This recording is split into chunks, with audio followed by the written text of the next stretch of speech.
오늘 우리에게 주시는 하나님의 말씀 구약 성경 열왕기상 17장 8절에서 16절까지 말씀입니다. 민성미 집사님께서 봉독해 주시겠습니다.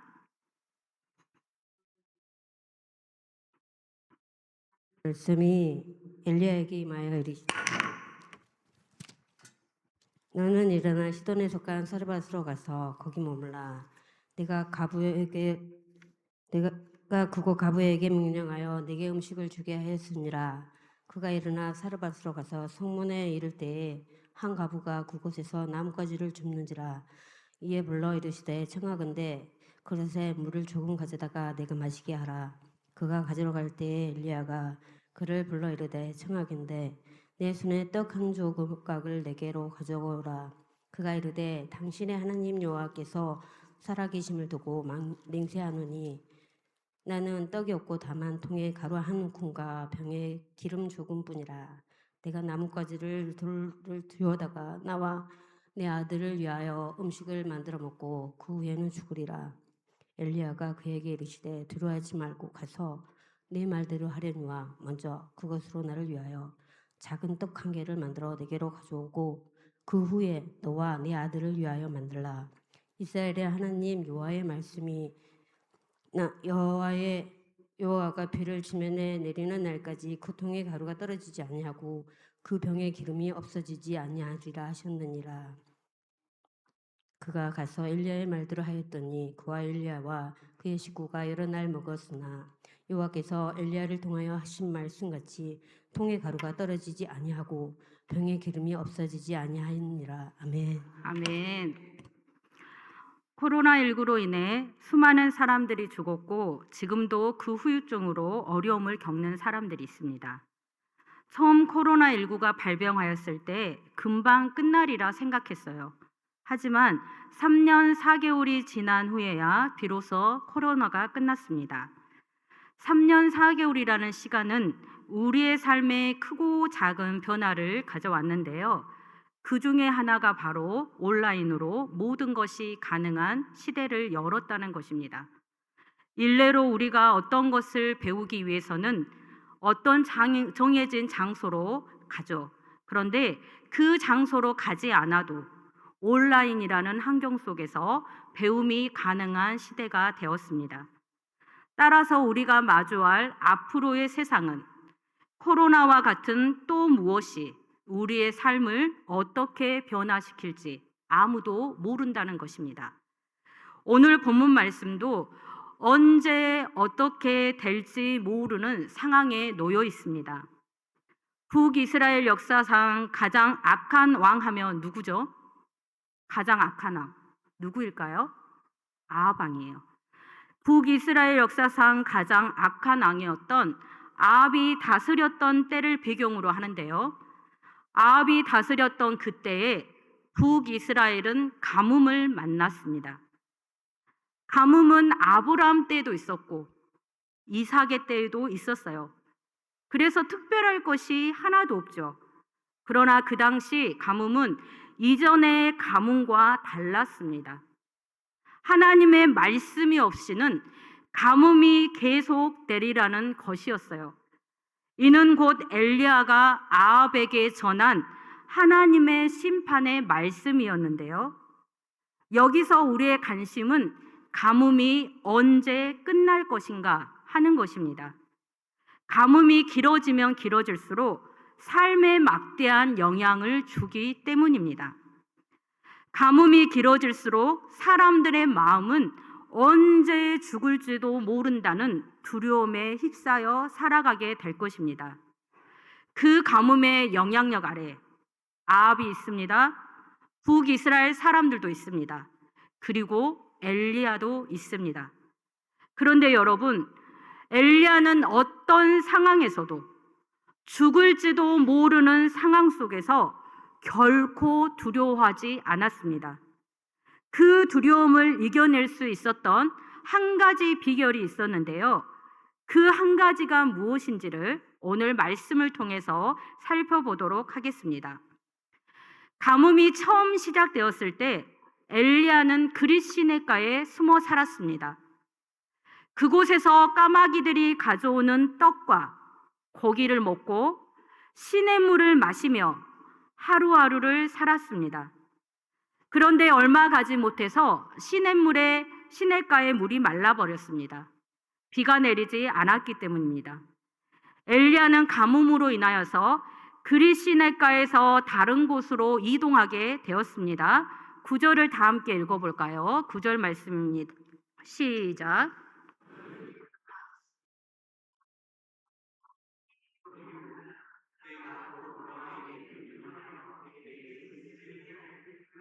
아멘. 엘리야가 그릿 시냇가에서 이동하게 될 다음 장소가 어디일까요? 어디이죠? 시돈에 속한 사르밧입니다.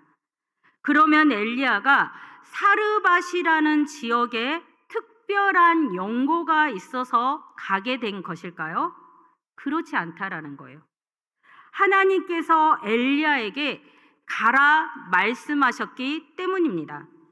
동시에 가면 음식을 주어 먹이시겠다고 약속한 장소이기 때문입니다. 그런데 여러분 한번 생각해 보십시오. 가뭄이 지나고 얼마의 시간이 흘렀는지 알 수 없지만 현재의 상황은 이전 상황보다 더 좋을까요? 좋지 않을까요? 좋지 않다라는 거예요. 그러한 상황 속에서 그릿 시냇가에서 사르밧으로 가는 것, 이것이 과연 올바른 선택일까요? 그렇지 않아요. 가지 않는 편이 더 나을 수도 있어요. 왜 그럴까요? 이곳에서도 어차피 먹을 것이 없고, 그렇다고 한다면 사르밧에 가면 먹을 것이 있다고 보장할 수 없기 때문이죠. 그렇다면 엘리야는 가라는 말씀 앞에서 어떤 선택을 하였을까요? 그는 즉시로 갔습니다. 10절을 다 함께 읽어보겠습니다. 시작.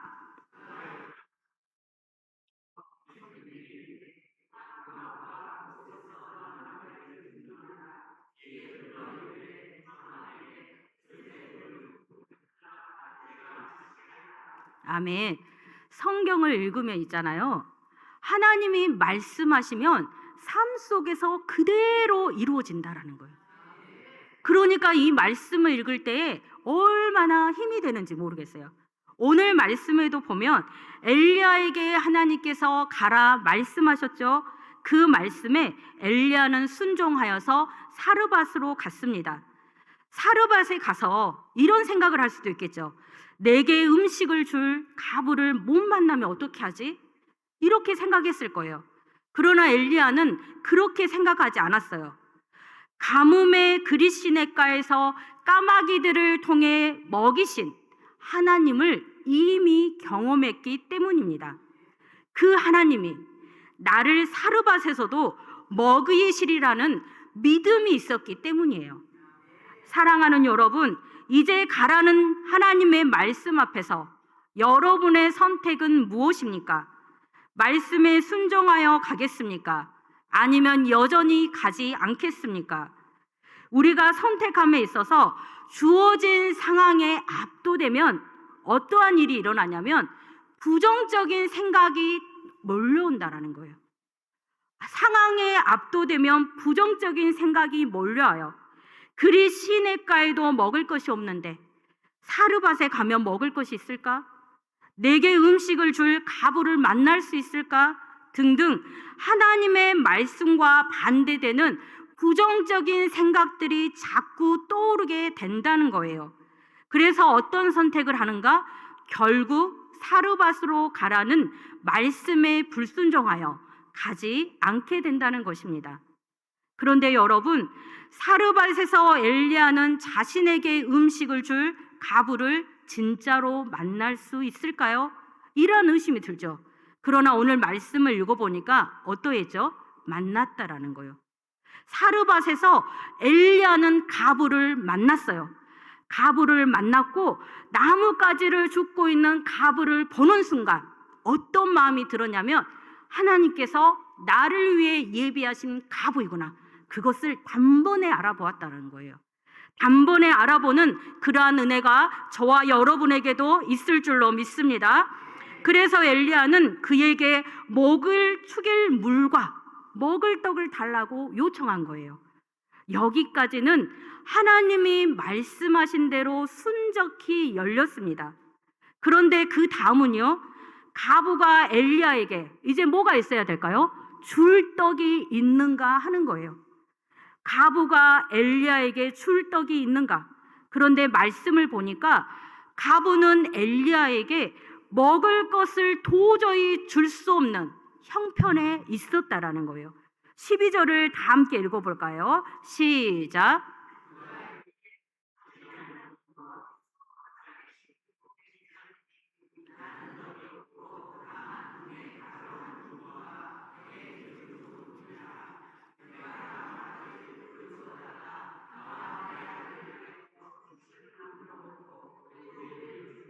아멘. 그의 형편을 보십시오. 가부는 지금 당장 엘리야에게 줄 떡이 없어요. 그러면 만들어 줄 수 있는가? 그렇지도 않은 것 같아요. 그가 가진 전부를 보니까 가루 한 움큼이 이 정도 되고, 한 움큼 기름 조금이 있어요. 아까 나뭇가지를 줍고 있었죠. 가부는 그 나뭇가지 둘을 주워다가 자신과 아들을 위하여 음식을 만들어 먹고는 죽을 작정이었어요. 그들이 먹을 것도 없는데 엘리야에게 줄 것이 어디 있겠어요? 하필 그런 가부에게 하나님은 엘리야를 보내신 거예요. 사랑하는 여러분, 가부의 말을 듣고 나니까 하나님께서 엘리야를 위해 예비하신 가부가 진짜 맞습니까? 어떤 생각이 들어요? 안 맞는 것 같죠? 가부가 처한 상황을 보니까 아닌 것 같아요. 엘리야가 하나님이 예비하신 다른 가부를 맞다고 착각한 것은 아닐까요? 그러나 보십시오. 엘리야는 가부의 현재 상황에 결코 흔들리지 않아요. 그가 어떠한 형편에 있든지 하나님께서 가부를 통해 자신을 먹이실 것을 확신했기 때문입니다. 사랑하는 여러분, 믿음의 눈을 들어 보시기를 바랍니다. 여러분의 눈앞에 보이는 가부는 하나님께서 엘리야를 위해 예비하신 가부가 맞습니다. 그가 가진 가루 한 움큼과 기름 조금, 그것은 하나님께서 엘리야를 위해 준비하신 음식의 재료입니다. 그래서 엘리야는 하나님께서 이 가부를 통해 자신을 먹이실 것을 전혀 의심하지 않아요. 13절 말씀을 다 함께 읽겠습니다. 시작.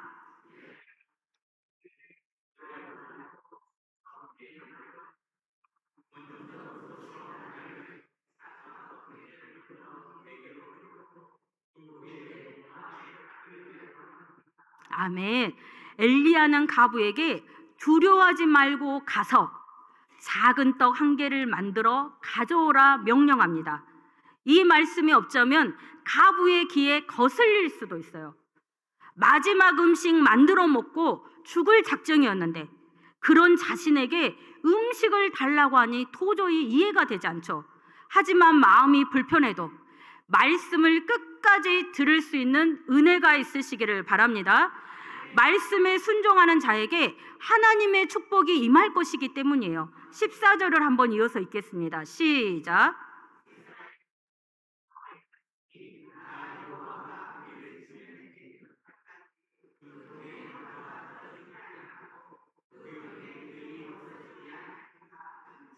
아멘. 말씀에 순종하는 가부에게 어떤 축복이 임하리라 말씀하시죠. 가뭄이 끝나는 날까지 가루와 기름이 어떻게 되리라? 떨어지지 아니하리라. 떨어지지 아니하리라 하는 거예요. 그런데 많은 사람들이 오늘 우리가 이 말씀을 함께 들었습니다. 함께 읽었습니다. 함께 보았습니다. 그러나 이 축복의 말씀을 모두가 받아 누리지는 못한다라는 거예요.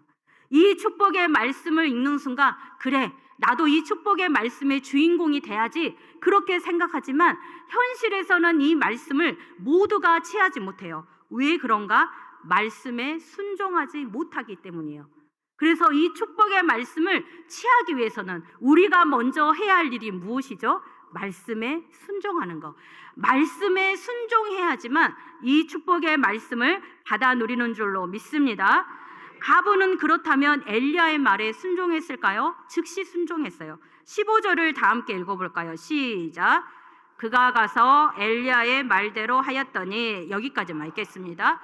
엘리야의 말대로 했다라는 거예요.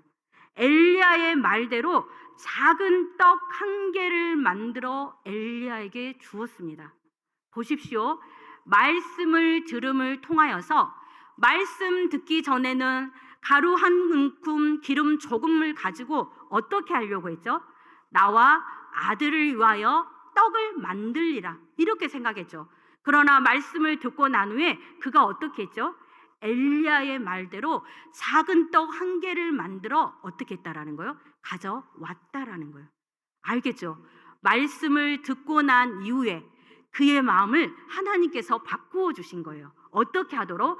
나를 위해서 떡을 먼저 만드는 것이 아니라 엘리야를 위해서 떡을 먼저 만들어야 되겠구나. 그러한 은혜가 저와 여러분의 삶 가운데 있으시기를 바랍니다. 엘리야를 위해서 만든 작은 떡 하나, 그것을 만들기 위해 가루 한 움큼, 기름 조금, 아마 전부를 가지고 만들었을지도 모르겠어요. 가루 한 움큼, 기름 조금으로 아마 엘리야가 먹을 그 작은 떡 한 개, 전부를 사용했을지도 모른다라는 거예요. 그러나 그는 그 다음을 생각하지 않았어요. 오직 어디에만 포커스를 두었죠? 말씀 순종. 그래, 작은 떡 한 개를 만들어서 그것을 가지고 엘리야에게 가지러 가야겠구나, 그것만 생각한 거예요. 그가 가진 전부로 엘리야의 말대로 하였더니 그의 삶에 어떤 기적이 일어났을까? 16절을 다 함께 읽겠습니다. 시작.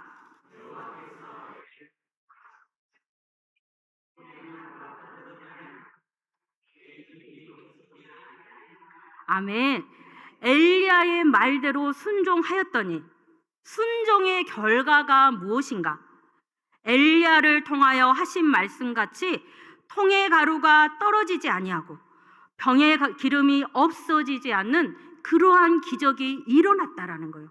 세상으로부터는 그러한 것들을 공급받을 수가 없는데, 통의 가루가 떨어지지 아니하고 기름이 없어지지 아니하는 그 공급하심의 은혜가 누구로부터 왔죠? 하나님으로부터 흘러오고 있다라는 거예요. 오늘 말씀의 은혜가 여기에 있어요. 우리가 오직 하나님의 말씀 가운데 순종할 때, 내 온 힘을 다하여서 말씀 가운데 순종할 때, 내 전부를 주님 앞에 올려드릴 때에 하나님께서 그 순종을 보시고 우리의 삶 가운데 어떻게 역사하시는가, 어떻게 대갚아 주시는가, 우리가 상상할 수도 없을 정도의 그 놀라운 축복을 부어주시는 줄로 믿습니다. 그 축복을 통하여서요, 가부의 순종을 통하여서 가부만 축복받은 게 아니에요.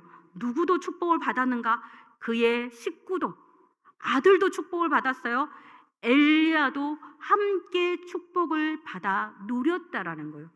나 한 사람의 순종이 얼마나 중요한가를 오늘 우리 본문 말씀을 통하여서, 나 한 사람이 순종할 때에 그 순종을 통하여 나 자신뿐만 아니라 내게 속한 가족들에게, 또 내가 속한 공동체 가운데 하나님의 귀한 축복이 흘러갈 줄로 믿습니다. 오늘은 특별히 제4차 몽골 단기 선교팀 파송 예배를 드리는데요, 지난해와 별다른 사역은 없어요. 거의 동일한 사역을 아마 진행할 것 같아요. 그런데 제 마음속에서 두려운 것은 어떤 거냐면, 만약에 어떤 일이 발생하면 어떻게 하지? 그런데 오늘 이 말씀을 준비하면서 우리가 7박 8일의 여정 가운데 눈에 보이는 사역이 우리를 이끌어가는 것이 아니라, 매일 아침 눈을 뜨는 순간 우리가 함께 모여 말씀을 나누는 시간이 있어요. 정해진 본문을 가지고 한 사람씩 돌아가며 말씀을 읽고 그 말씀 가운데 주신 하나님의 은혜를 나누고, 오늘 하루에 우리가 어떤 말씀을 붙잡고 나아가야 할지 함께 나누는 시간이 있는데요. 그 말씀을 생각하면서 그렇다. 내 마음 가운데 4차 몽골 단기 선교 가운데 두려움이 있는 것은 내가 상황을 바라보기 때문이다. 하나님의 말씀만을 붙들어야 되겠구나. 하나님의 말씀에 압도되어 나아갈 때 4차 몽골 단기 선교팀 가운데 하나님께서 예비하신 놀라운 축복이 흘러갈 줄로 믿습니다. 오직 말씀만 붙들고 말씀에 순종하는 4차 몽골 단기 선교팀이 되시기를 바랍니다. 말씀을 맺겠습니다. 북이스라엘에 살고 있는 모든 사람은 가뭄으로 인하여 한 치 앞도 내다볼 수 없는 상황에 있었습니다. 가뭄이 언제 끝날지도 몰랐기 때문이에요. 가뭄으로 인하여 그 당시 사람들은 무엇보다 오늘 이 음식이 마지막 음식이겠구나 하며 절망적인 삶을 살았을 것입니다. 가뭄이 끝나지 않는 이상 그들의 절망적인 삶은 끝나지 않을 것입니다. 그러나 그들에게 믿을 구석이 있었어요. 어떤 거냐면 비가 내리면 그들의 절망은 사라진다는 것입니다. 그 당시 사람들은 바알이 비를 주관한다고 믿고 있었어요. 그러나 엘리야는 살아계신 하나님의 말씀이 없으면 그 땅에 비가 내리지 않으리라 선포합니다. 이 가뭄의 영향력 아래 모든 사람이 절망적인 삶을 살아가고 있을 때 축복의 삶을 살아갔던 사람들이 있었다라는 거예요. 그 사람이 누구죠? 엘리야와 사르밧의 한 가부였어요. 가뭄에도 그들은 하나님의 축복을 받아 누렸는데 그들의 삶에 공통적으로 나타난 특징 한 가지, 그것은 바로 말씀에 순종하는 삶, 말씀에 순종하는 것이었어요. 하나님의 어떤 말씀에도 그들은 무조건 순종하였습니다. 가뭄에도 엘리야는 말씀에 순종하여 어디를 가든지 먹이시는 하나님의 은혜를 받아 누렸습니다. 가뭄에도 사르밧 가부는 말씀에 순종하여 가루와 기름이 떨어지지 않는 하나님의 은혜를 받아 누렸습니다. 가뭄에도 그들이 하나님의 축복을 받아 누릴 수 있었던 것, 오직 말씀에 순종하였기 때문입니다. 가뭄은 그들을 오직 말씀에 순종하는 삶으로 만들었습니다. 저와 여러분은 지금 어떤 고난 가운데 있습니까? 그 고난이 우리가 오직 하나님의 말씀에만 순종하는 삶으로 변화시켜 줄 줄로 믿습니다. 어떤 고난에도 오직 말씀에 순종할 때에 놀라운 축복의 역사가 저와 여러분의 삶 가운데도 있을 줄로 믿습니다. 오직 말씀에 순종하는 삶, 이것이 어떻게 가능할까요? 시편 119편 11절에 보니까 주의 말씀을 내 마음에 두었나이다, 이런 표현이 나오는데요. 주의 말씀을 마음에 두었다. 말씀을 한 절 한 절 마음에 새기는 거예요. 주의 말씀을 내 마음에 새길 때 100% 말씀에 순종할 수 있게 됩니다. 주의 말씀을 내 마음에 두잖아요. 그러면 상황에 압도되지 않아요.